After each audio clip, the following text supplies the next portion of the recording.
they're passing out needles instead of rehab. What the fuck is that about? These NGOs are poverty pimps. They are incentivized to keep the homeless on the street. I've never heard anybody running for anything say that. And me growing up in the ghetto, surrounded by Bloods and Crips, I had good relationships with people on the Bloods and some on the Crips. Political gangbanging is what I call it. Democrat, Republican, red side, the blue side. I was in the studio with Ty Dolla. Shout out Ty Dolla. Shout out my brother Ty. I said, there are men in the women's locker room, right, and I'm done with this. I ain't gotta tell no lie. What up, though? This is Big OG TrickTrick from FlyZoneUSA. I am here with mayoral candidate of Los Angeles, California, Tish Hyman. What's up? What's up, baby? How you doing? Thank you for coming. Thank you so much for having me. Hey, listen, you work with a lot of people in music. So you say as an artist, as yourself as an artist, have you released any music? Yes, I have 3 projects that I've released. My first project was called Dedicated To, and the single off that project was Subway Art, and it was produced by John Batiste, Willie Idap, Timothy Bloom, and a young man named Childish Major was also a producer on that record. Wow. A whole album? Well, that was the first single. The whole project was Dedicated To, and I had about 3 singles on that. So I had Subway Art, John Batiste produced it, and then I had Dreams with Fabolous and Ty Dolla on it, and then I think, there was a record called All That I Can Do. That was a single as well. Have you done any of your projects ever released on any larger label platforms? Or no, I was independent from 2015. I've always been independent. I like to do things the way that I want to do them. I like to carry out my vision.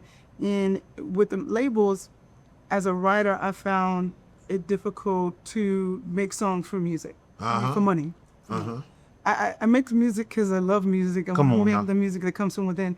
And I felt like the songwriting profession, for me, just limited my ability to just be free with creating. Right. So that's what pushed me into being an artist. An artist. So, I wanted to maintain that integrity about my music and my creative. So I just didn't compromise, and I always was independent. So I put out my project independently, self-funded.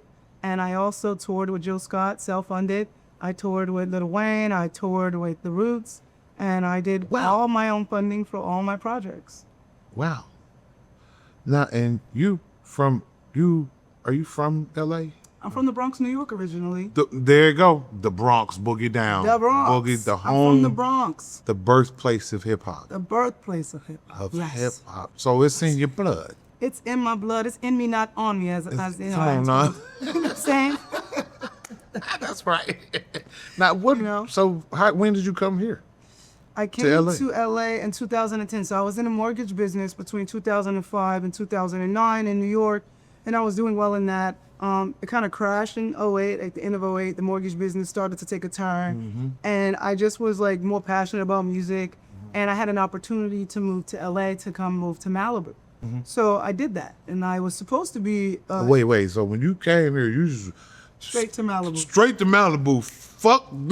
Straight to Malibu. Yeah. It was talk about jump. Crazy. It was an extreme jump. I mean, in New York, I had been able to be successful in the mortgage business, so I was making money, and it wasn't like I went from 0 to 100. Right. But I went from 40% to 100. It was I'm great. In New York, I had my own place. I was one of the people in the street that was respected. I had my money, my motion. I shared. I helped people. I hired people in the neighborhood to work for me in the bank. Right.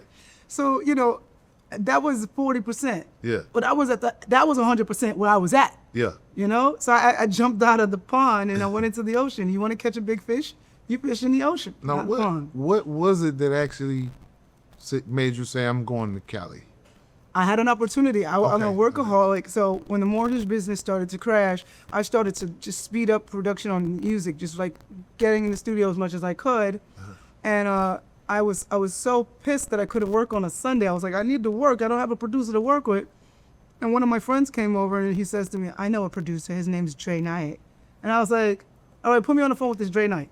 He puts me on the phone with Dre Knight. I'm like, Dre, send me 2 beats. If they're fire, I'll come work with you in Brooklyn. If not, I'm not coming out there. Because, Brooklyn, the commute from Brooklyn to the Bronx is far. That's long distance relationship. Yeah. So he sends me the beats and they were great. So I was like, you know what? I want to work, so I'm going to Brooklyn. And I went to Brooklyn that day. We wrote about 2 songs. And he was just like, oh my God, I gotta have you with me all the time. And I was like, relax, not coming back to Brooklyn every day. It's just not gonna happen. You might see me once a month. I wanna keep your expectations realistic. Yeah. So then the guy calls me 2 days later and he's like, have you ever been to Malibu? And I was like, no. He's like, you wanna go? I just met him maybe before 72 hours before. Right. I said, yeah, I'll go to Malibu. And so, I left we were supposed to go to Malibu for about 6 days. Uh-huh. I get to the house, I start to work, and I meet the owner of the house and I meet the people that were there, and they were just like, you can't leave, you've got to stay. Right. And it's this big $5 million house on Rambler Pacifico. I believe really it belonged to nice. Suge Knight at one point. Sauna, pool, jacuzzi, the whole 9 yards. Yes. It was a huge property. And so I'm like, this is really nice. But I have an apartment, I have responsibilities in New York. So I can stay only at this price.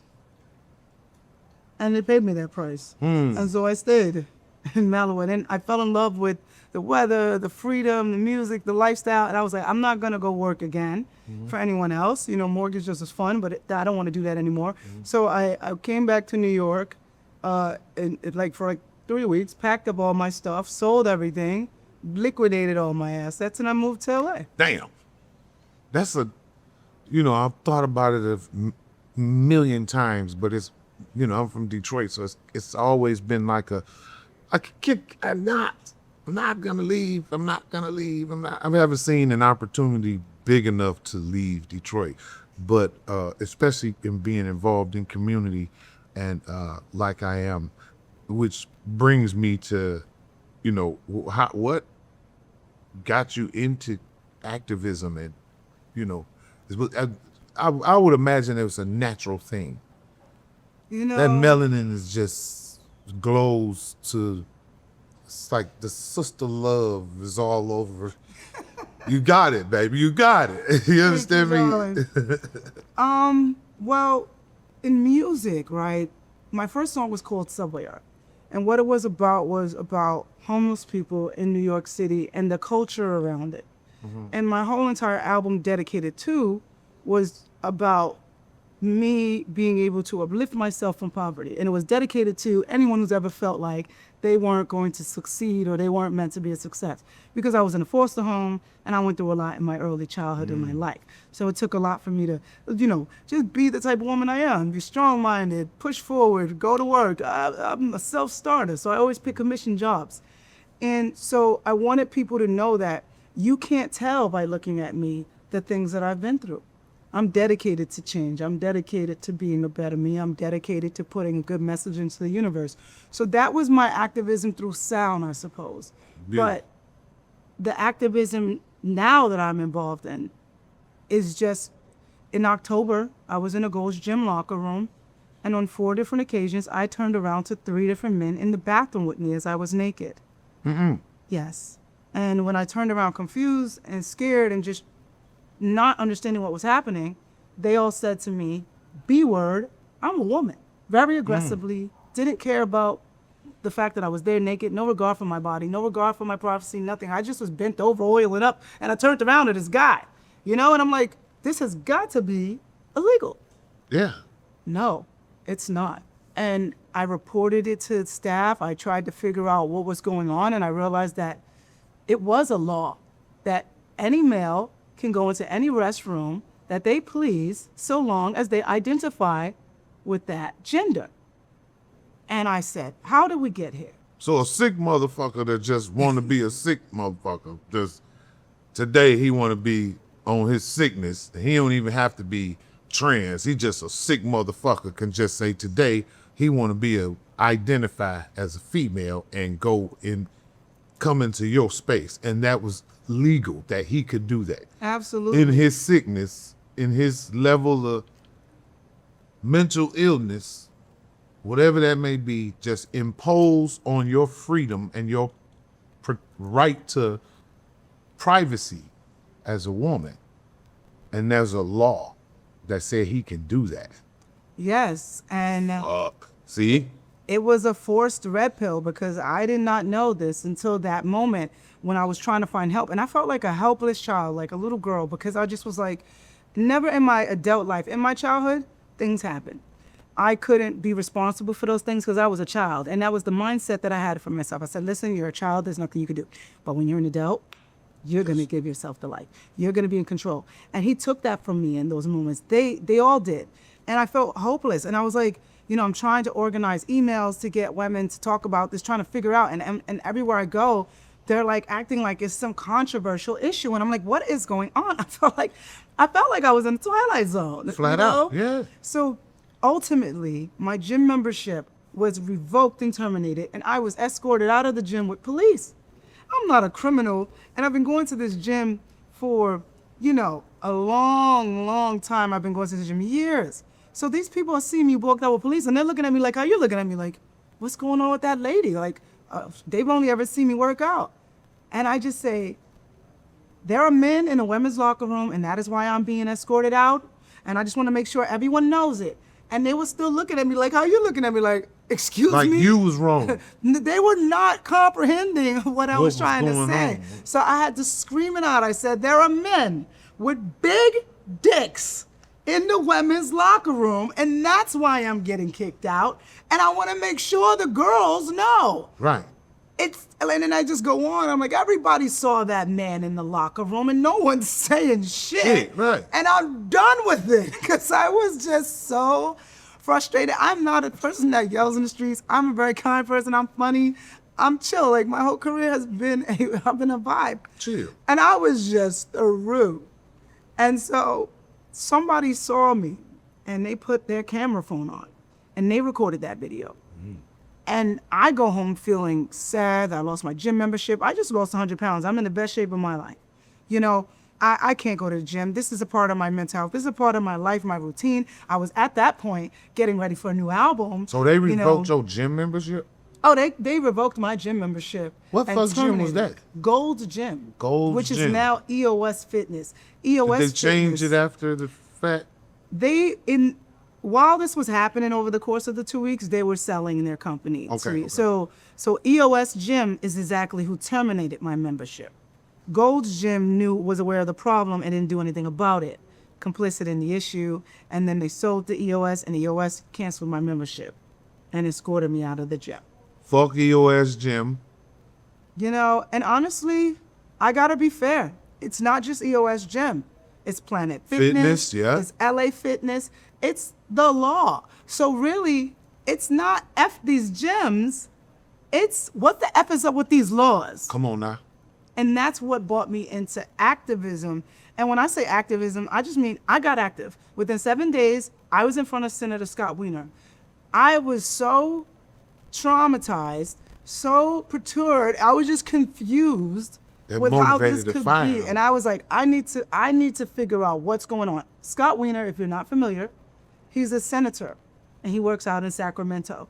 And he has made terrible and structured terrible bills that are dangerous for women and children. Mm-hmm. You know, 13-year-olds in California can make their own doctor's appointments, all the gender ideology stuff. I mean, there are just so many bills. It was like, when I saw the laundry list, I was like, this guy is crazy.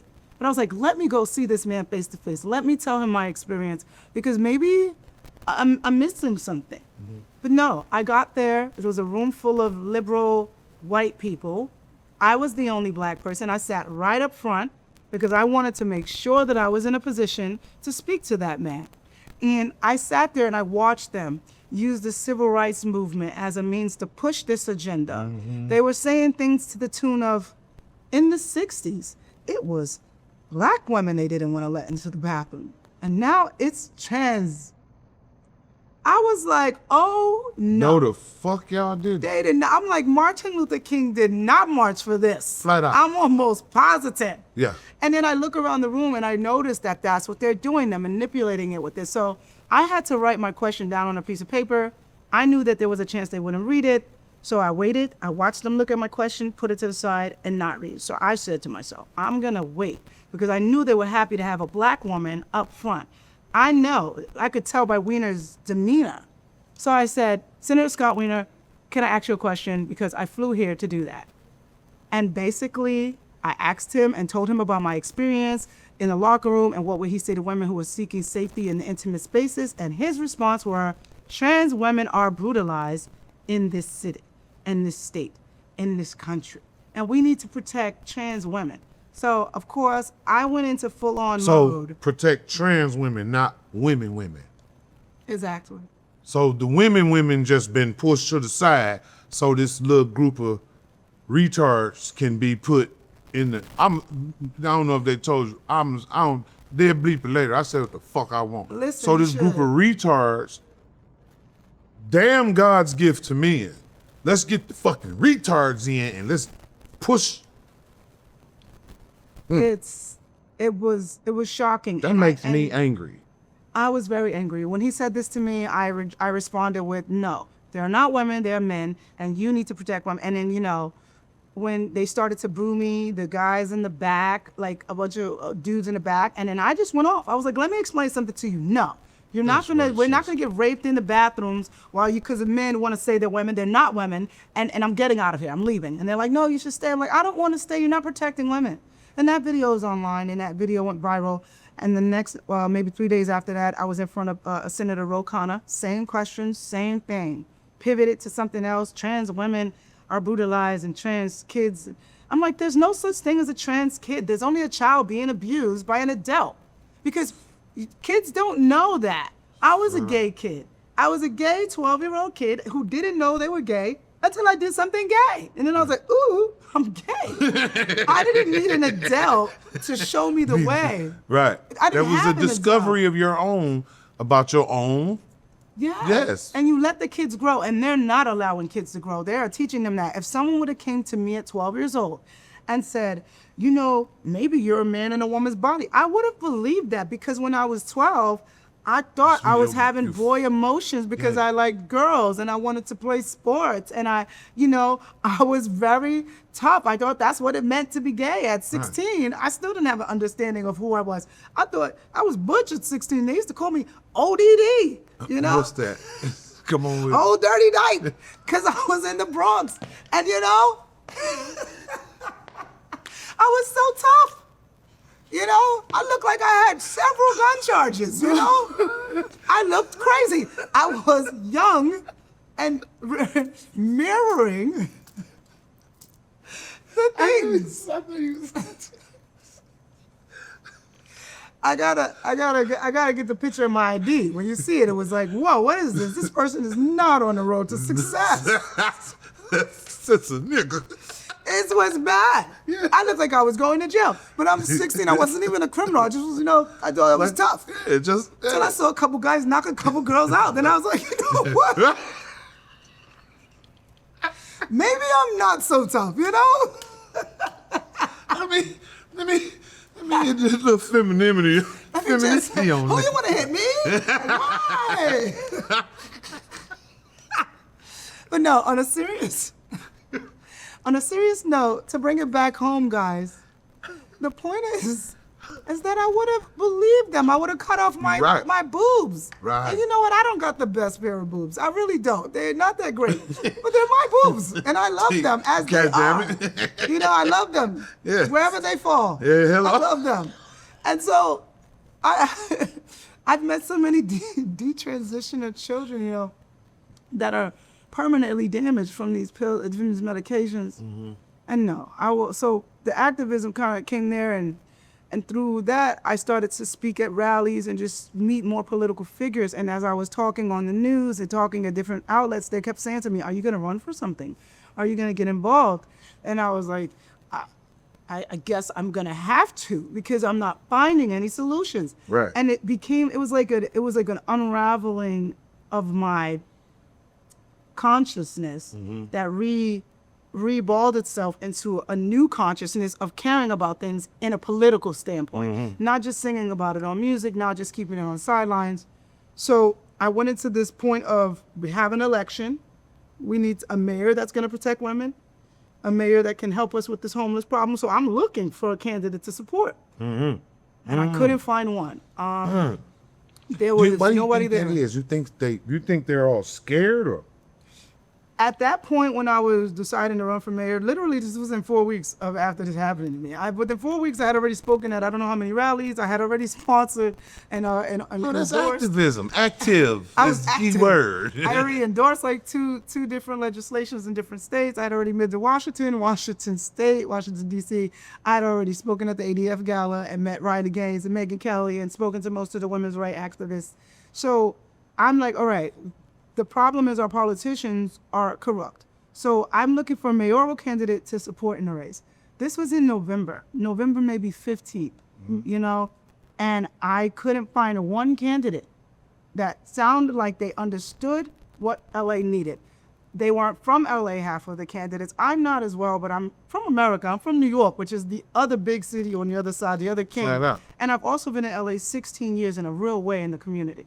I've employed people, I've discovered talent, I've nurtured talent. I've been an active person on Skid Row. I've spent many Christmases and Thanksgivings giving out stuff on Skid Row before all of the Instagram and all the cameras. It was just, I'm here from 2010, you know? man. Yeah. And so I came here seeing this. So I decided if I wasn't seeing the change that I wanted, I was gonna be the change that I wanted. And that was what made me go and look at the job for mayor, understand it as a management position, look at some of the problems and understand what really realistically find out to decide for myself if I could handle such a job. And I looked at the candidates running and I was like, well, I'm not gonna talk crap, but smarter than these people. Come on, man. Know more about the culture than these people, and I truly care about women's safety. So I threw my name in the hat. And I didn't announce until late in I think February. I decided to announce because 1, I was studying the job, 2, I was doing the work, getting the petition signed, and 3, I didn't understand politics, how it worked, because I should have announced that I was running for mayor from the moment that I knew I was running for mayor. But I was still very much trying to figure out if I was really running for mayor. I just didn't want to say I was going to do something if I didn't completely understand the job, even though I had already started a treasury, a committee, and like things of that nature. So now I'm in this race, and I'm in this race because I want to protect women and public safety. I also know how to deal with the homelessness problem. I was the first candidate talking about healing before housing. You can go online and see the footprint. I was the first person that said you can't take an addict and put them in housing, you have to rehabilitate them first. I was the first person talking about mandatory long-term care and humanely dealing with our homelessness problem. In California. In California, in Los Angeles Right, specifically, Los Angeles. because I'm running for mayor of Los Angeles. And what I saw is that these NGOs are poverty pimps. They are incentivized to keep the homeless on the street. Yeah. So I saw this. I saw that we need a real plan on how to deal with the homeless. Now, everyone has critiques on how Karen Bass did it or whatever, how they did it. I think that we have to audit, improve what's working, and replace what doesn't. It's very easy from the outside in to say you didn't do a good job if you don't really know what the job requires. We have a weak mayoral system in Los Angeles. So that means the mayor has to lean on the city council. Right. There's 15 members of city council. 10 of these members have to agree with the mayor for the mayor to actually really be able to make things happen. Right. So now with that in mind, you say to yourself, what is the protocol and how you deal with that? And who is the mayor that can deal with that? Because you can't go in there and say, everybody's getting out, everything is gonna change because I'm in here. You don't have that type of power. Right.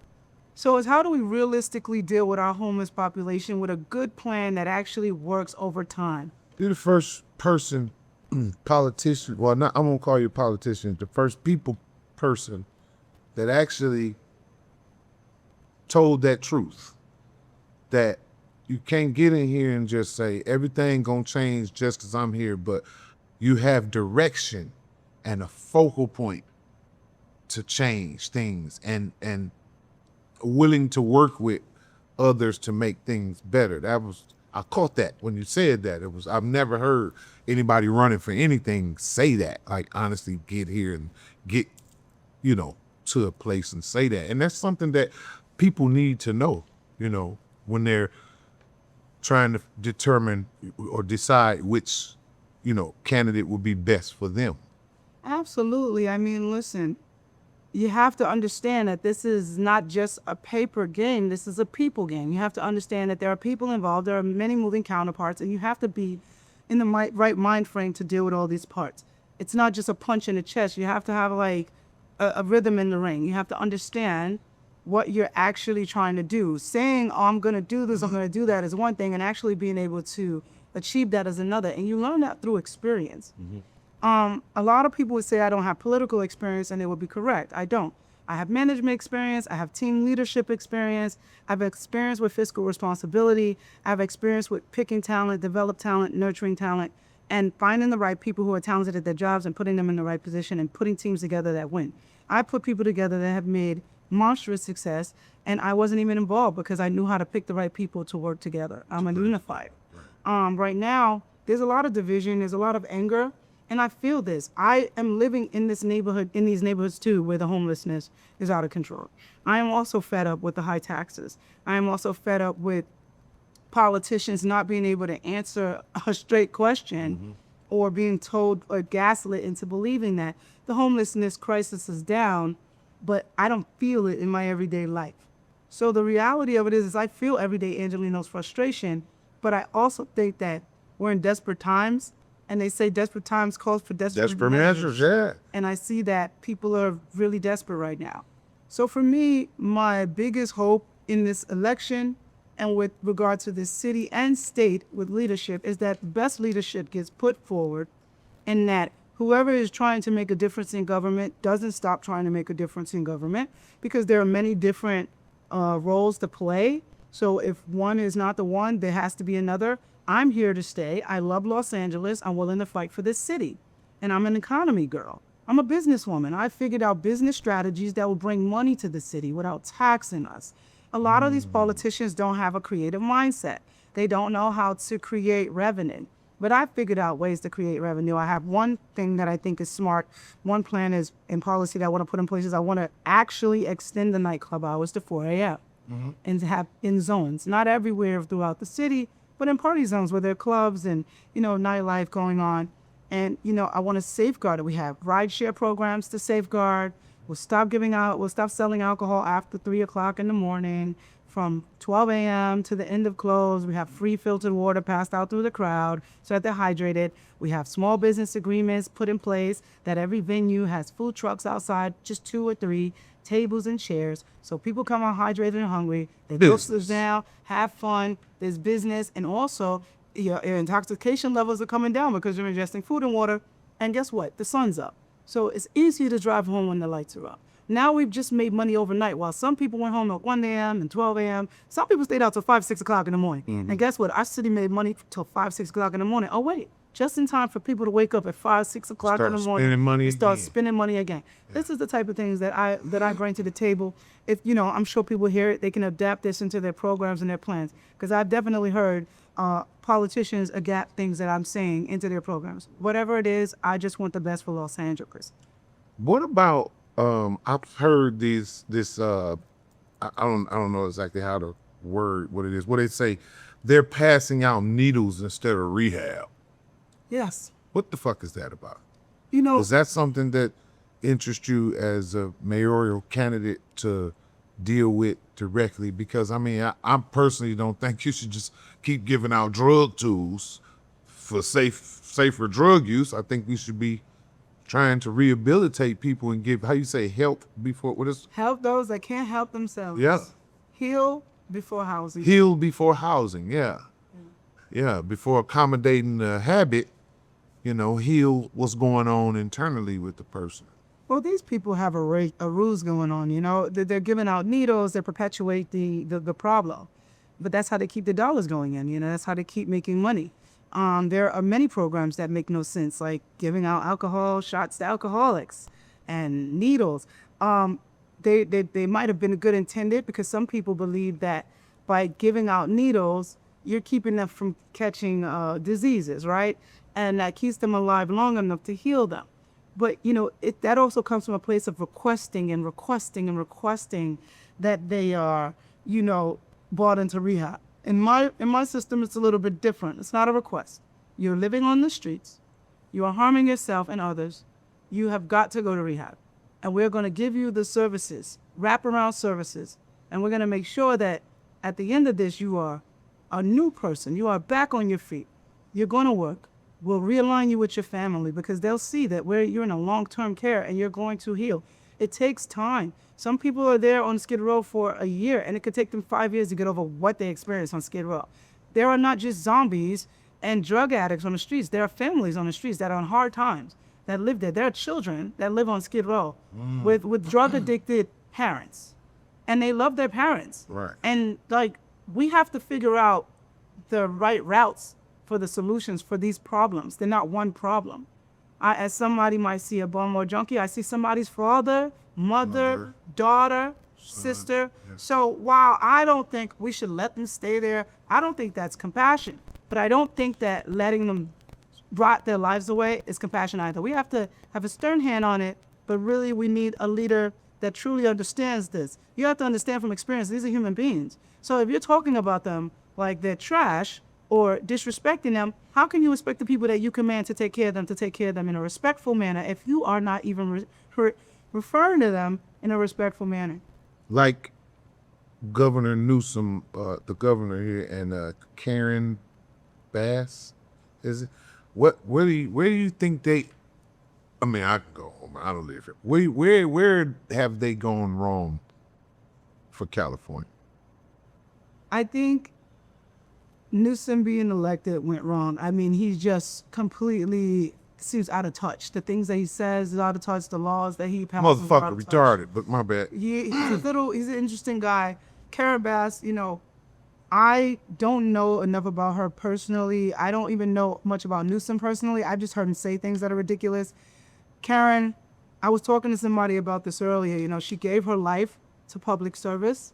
And I don't think that you should erase someone's whole entire history and call them trash just because they made a mistake. Even LeBron misses a shot, misses a few shots, miss a lot of shots, and you make a lot too.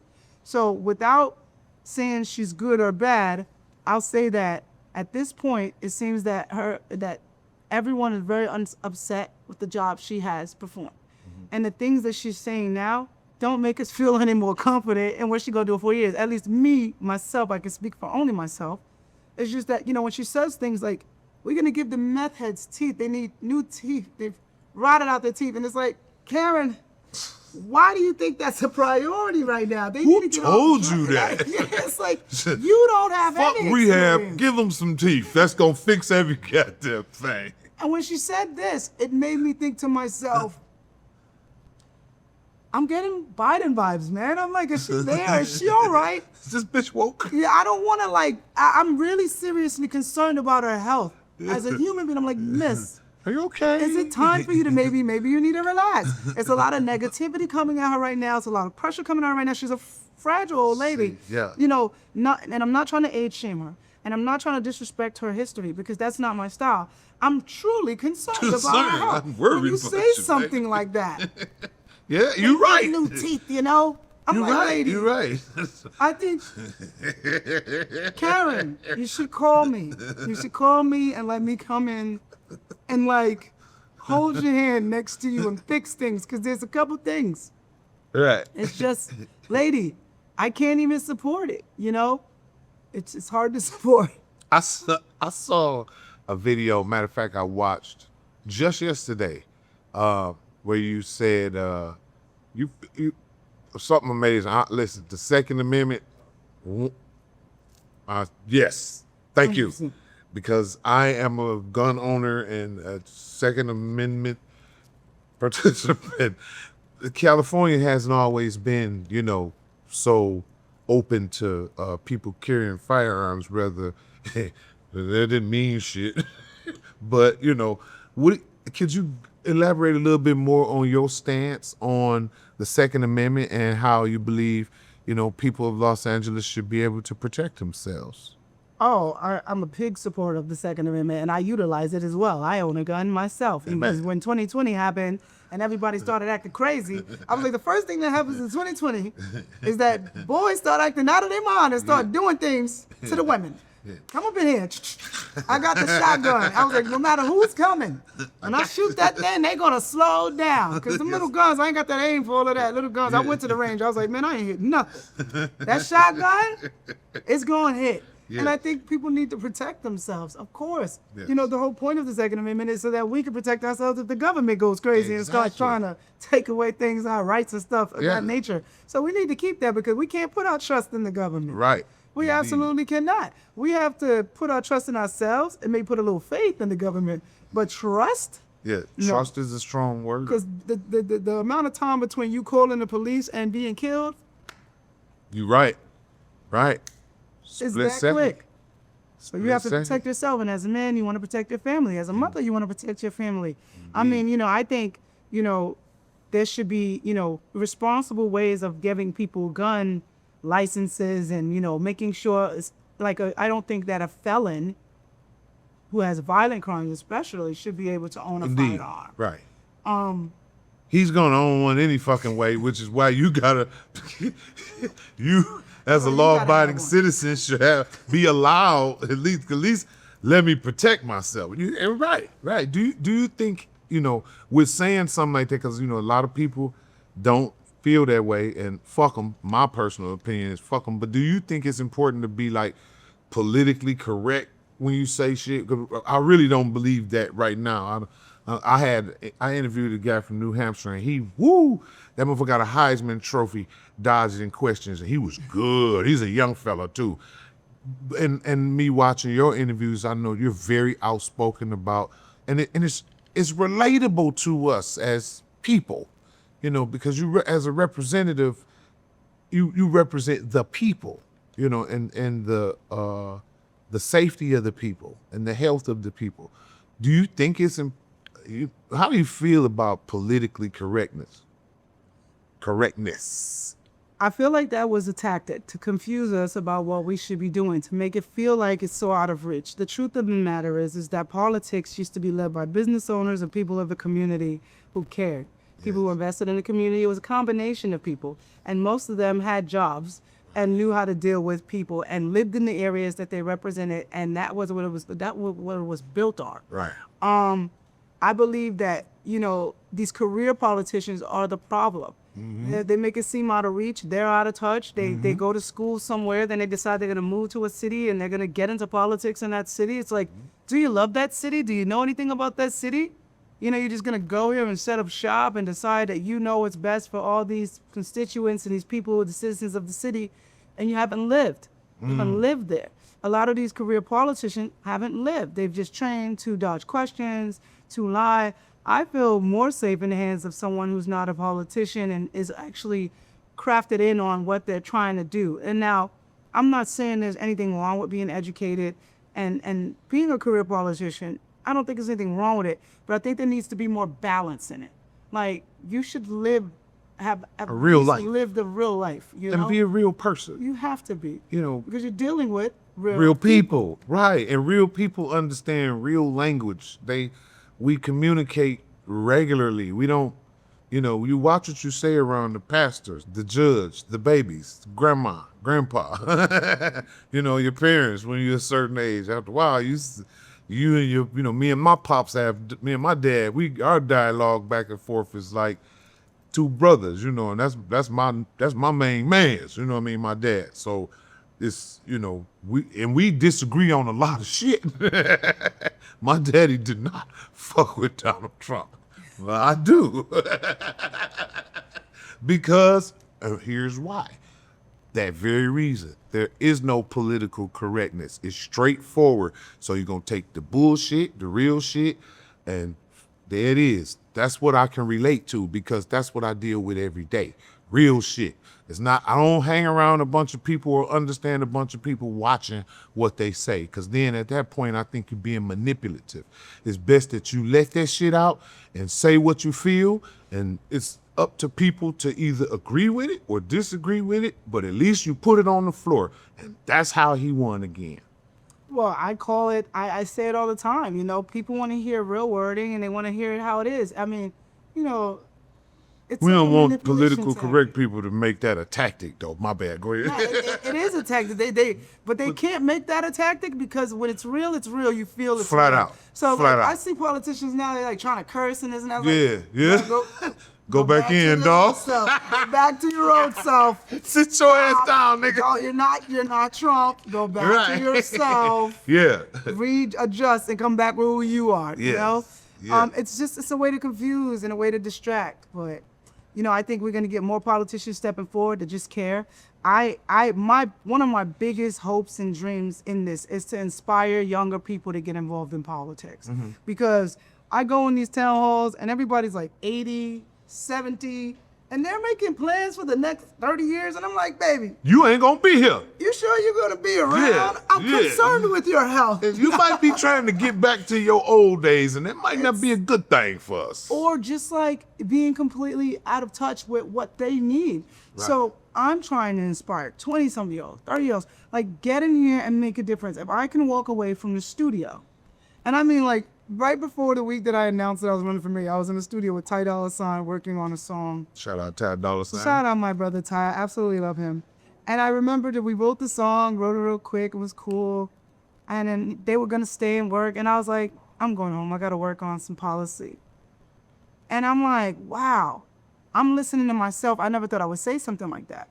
And now I'm like, no, if I can walk away from the studio and suppose that this fun life to tap into reality, I can get someone to walk away from their job and tap into this reality. Not walk away from your job and be jobless, but really redirect some of your focus into actual politics, into what actually makes your life better offline. You gotta just get out there, and I hope to encourage young people. It's not out of touch. I'm on the ballot for mayor, guys. I literally just decided to. And I did it, and you can make that decision as well, You can decide, I care about my local politics. I'm going to run for city council. I'm going to go assist the city council. That's what I'm trying to do, is bring that message to young people. It's not out of reach. You must do it. It is imperative that we get active. Believe me, if it wasn't imperative, I wouldn't be doing this, Right. But it has to be done. If I may, right quick, I always address the political gangbanging is what I call it. Democrat, Republican, and the red side, the blue side, the left, the right. It's like I said before, the Crips wear their flags to the left, the Bloods wear theirs to the right, the hats, the colors, all that, and now it's in the politics. And it's the verbiage going back and forth, mainly, and I'm just as an observer from what I've seen. Now, I'm not saying Republicans are no angels, because forget about it. But some of the wickedness and evil that I see coming from the Democratic Party, what do you think they get people wrong at? I mean, I'm not, because I was naturally born into the Democratic Party, if I may. You know what I mean? So I listened to what the news said because that's what people around me was doing. I listened to what other people said we should do because that's the way we were raised. But then the minute I started to think for myself, I was able to observe a lot of things that wasn't right. And I was like, okay, I'm gonna step away from all of that and look at it as what it is. And I can see without gangbanging, without political gangbanging, like that side is really vicious. Like, damn. I think with regards to Democrats and Republicans, I see it exactly how you see it. They are gangs, right? And me growing up in the ghetto, surrounded by Bloods and Crips, I had good relationships with people on the Bloods and some on the Crips. I had a birthday party every year, and I would say, guys, they would always want to come, and they would be like, Tish, can we come? Because they knew all the girls were going to be at my party. It's going to be cool. I would say, yes, you can come. Do not wear your gang flags. Flat out. Because you mess up my party, I'm not messing with you no more. We're not going to be friends. And nobody wanted to fall out with me. So they wouldn't wear their gang flags, and they would come for that night. We would have a wonderful party, and the next day they would go back to their respective gang activities. The reason I never joined the Bloods was you got to get jumped in to get in. The reason I never joined the Crips was you got to get jumped in to get in. If you got to beat my ass for me to be down with you, I'm good. So, I never joined gangs. So or put in some work. People should be joining gangs. I think that we need to hold them to legislation and policy. It's not about the party, it's about the person. So if we could just get ourselves out of the gangs, because the gang life doesn't lead to anything great, but it's just death and imprisonment, right? And in this case, it's the death of our free thinking and the imprisonment of our minds. And we have got to free ourselves. You better so preach, forget about them. Forget about them. None of them are healthy. I'm not going to the devil on that side or the devil on that side. I'll take my chances out here by myself. And I'll take my chances with people actually waking up and saying, wow, you know what? I haven't talked to my dad in 5 years because he's voted differently. Maybe I should call him before he dies, and I regret it for the rest of my life. Like, what are you talking about? Parties? Forget them. They're not our friends. Now, in the same voice, I have to say, you know, Republicans are known and promoted as racist. That's just the view from the outside looking in. What do you think Republicans get wrong, or most Republicans get wrong about the black community? I honestly have no idea, because I literally look at them both the same. The same. I think the Democrats One bird, is on some both weird wings. stuff, and the Republicans One is bird, on two some financially wings. interesting stuff. It's like, I don't trust none of you. I don't trust you with my money. I don't trust you with my kids. I trust me, you know? And I'm just an individual, independent thinker. And that is what I pray to tell people, and for people to see for themselves. We're just individuals. Me and you are just a man and a woman having a great conversation. Flat. I don't have TDS. I don't care who you voted for. Flat. I respect the president because he's the president. That's I it. respected the president when he was falling asleep Sleep? at the fucking Drop desk. ice cream and falling over shit. You know? It's like he the fucking president. And I might not have appreciated having Sleepy Joe sleeping every damn day everywhere. But he was the president. What do? He's been elected. That's it. You respect it. Yeah. All of this, you know, I think it's fine to peacefully protest, but if you're protesting everything you don't like, it's like, guys, what are we talking about here? He won the election. Yeah. If you guys want to argue for the next 2 years, good luck with that. But I don't see any productivity in that.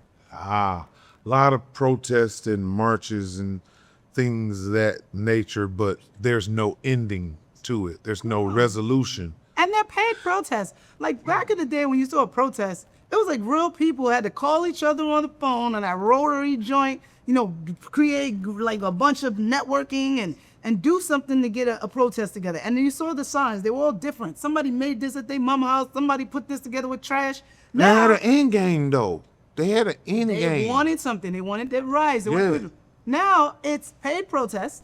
Let's just go People fuck don't some shit know up. why they're there. Yeah. So yeah. you ask them, do you believe in this? And they don't know. They're like, yeah, well, you know, because they're getting paid to be there. I'm getting $15 an hour. I'm just out here. Yeah. Exactly. And that is insane. That should be illegal. It should be.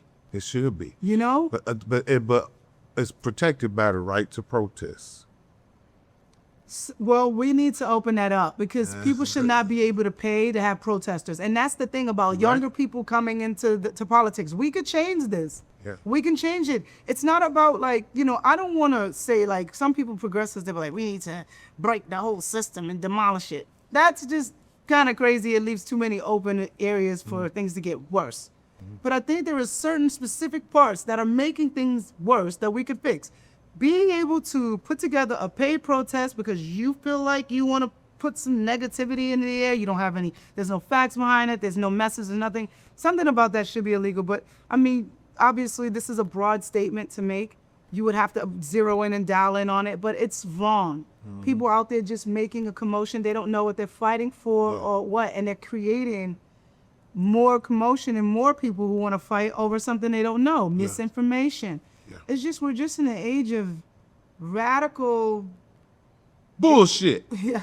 I was gonna say inclusive bullshit, but yeah. Have you, you know, I know I haven't lost any friends because if you leave me because of what I view politically, then motherfuck you. You wasn't a friend in the first place. Have you lost or had any discrepancies in relationships or opportunities because of how you speak the truth? You know, I've always been the type of person people call when they need something. So for me, if they're not calling, I'm okay with this. And I know, right? And if they need something, they're not gonna give a shit about my political thoughts. You know what I'm saying? So when I answer my phone, I'm not worried about this. Any friends who have left, I don't even notice. I don't notice. Come on now. Because I mean, I'm living my life. Everybody's That's a star in their own movie and they're working. That's So right. I don't take anything personal. Like, I don't know who doesn't like my political thoughts, and if they have something to say, I'm very easy to talk to about it. Yeah. And I'm easy to smile it right Yeah. through and go, well, They- I'm sorry you feel that way, you know? But it is what it is. It is what it is. Come on now. You know, standing on it. And for little girls and women, I'm standing on business. I will not back down. That's right. And our next mayor needs to know what a woman is. And I urge you to put that conversation in the air, people. We are choosing our leaders right now. And if our leaders can't get behind us to protect us, then why would we choose them? People, you know, people keep, you know, saying, drop out of the race, you're stealing votes from Spencer Pratt, you're stealing votes. I said, no one who's gonna vote for me is voting for Spencer Pratt. Period. Anyone who's coming to me, they're coming to me because they see Nithya, they see Karen, and they just think, you know, Tish is more logical, Tish is more common sense, and that's the truth. But ultimately, Tish is more honest, and that's a threat. you know, and I don't want to defund the police, and I don't want chaos in the streets. Hell no. And I have worked, I have run my own businesses. I do care about people. My online footprint is there. There is no, you can find out about me all in 1 hour if you want to. And all you'll find out is that I'm a woman who speaks my mind. I stand for what I believe in. I've discovered talent. I put great music out there. Anything I've sung, you'll hear the lyrics, you know, and it's all about, you know, inspiration and uplifting.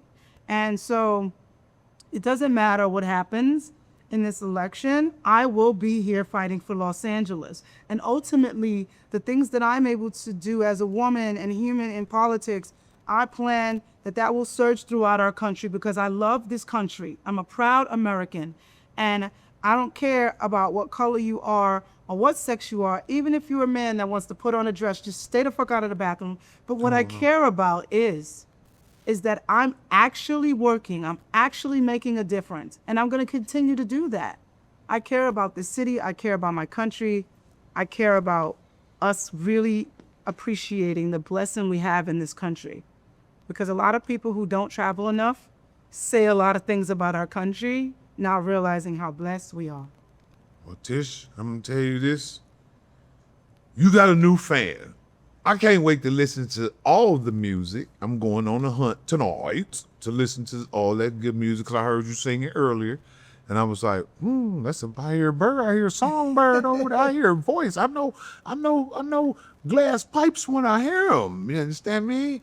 And your movement, what you stand for, is definitely worthy of, and if I was a Angelino, you would have my vote. Well, I got to go back to Detroit and vote, but I do appreciate your time, and I appreciate what you stand for. I appreciate you having the courage and the pardon my Italian, the balls, the testicular fortitude without the testiculars, You know? to actually say, you know what? Fuck this. And it's unfortunate that you had to go through what you had to go through, but I thank God that it motivated you to not be a victim, but to be a fighter, not only for your rights, but the rights of the rest of the women, not only in Los Angeles, but in this country.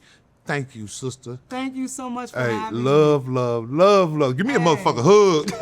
Come on in here. Hey guys, go to my website, Hyman4mayor.com, and check out my policies. And ask your candidate that you're gonna vote for if they support single sex spaces for women, and just make sure that you're voting for your interests, because I'm here to tell you, this is a law. It needs to be changed. It's only gonna be changed from the politicians, and we gotta put pressure on them. I'm here forever to fight for you, for the girls, for the kids, and I love you very much. And vote for me, Hyman for mayor. Tish Hyman, FlyZoneUSA. This is Big OG TrickTrick. See you in a minute.